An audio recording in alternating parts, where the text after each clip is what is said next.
les idées intéressantes de Thierry tout au long de la discussion. Ça prouve qu'il y en a eu alors. Alors heureusement que je n'ai pas cherché une image qui correspondait à la TMA, c'est un ménage à trois, parce que je ne sais pas si on aura pu finir. Je vais plutôt retenir le mot de sérénité que tu as prononcé. En replaçant ça dans le contexte que tu as cité à la fin, un contexte de menace et d'opportunité pour les DSI. C'est-à-dire que,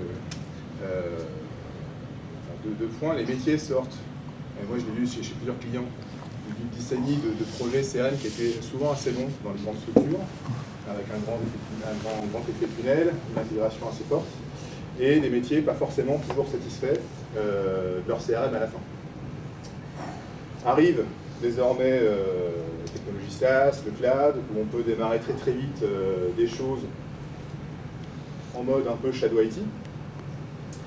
Donc c'est une menace certaine pour le DSI. Enfin, autrefois les agences marketing dont tu parlais, désormais c'est tiens, je démarre mon projet CRM sur Salesforce dans le cloud. Donc c'est une menace pour les DSI, mais c'est en même temps une opportunité. Donc ce que j'ai compris pour répondre à ce besoin, dans tout ce que tu as cité, c'est que le DSI reste le patron, ça j'ai bien compris, mais le DSI doit parler le même langage que les métiers, et ça implique que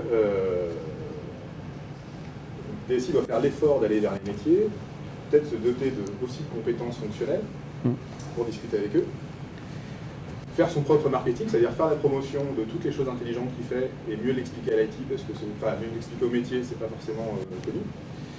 Et que le DSI a un devoir de conseil, c'est-à-dire que le DSI est en prise directe avec l'ensemble des évolutions technologiques. C'est pas le métier qui va aller voir, le métier peut participer à les salons, mais le métier est occupé à faire son business généralement.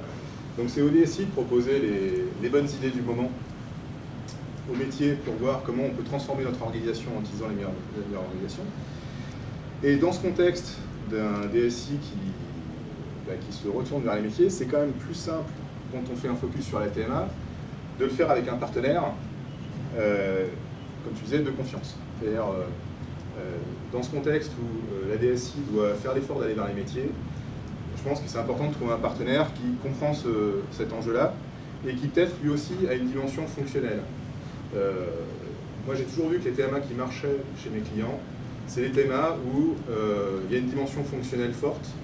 Dans l'équipe TMA, c'est pas juste du bug fixing avec des techniciens, c'est aussi des gens qui vont comprendre les process métiers et qui à un moment donné vont savoir soit aller interroger le métier quand ils ont une évolution à faire et que c'est pas forcément bien décrit parce que le métier n'a jamais le temps d'écrire l'évolution correctement, mais il y a cette envie d'aller vers le métier.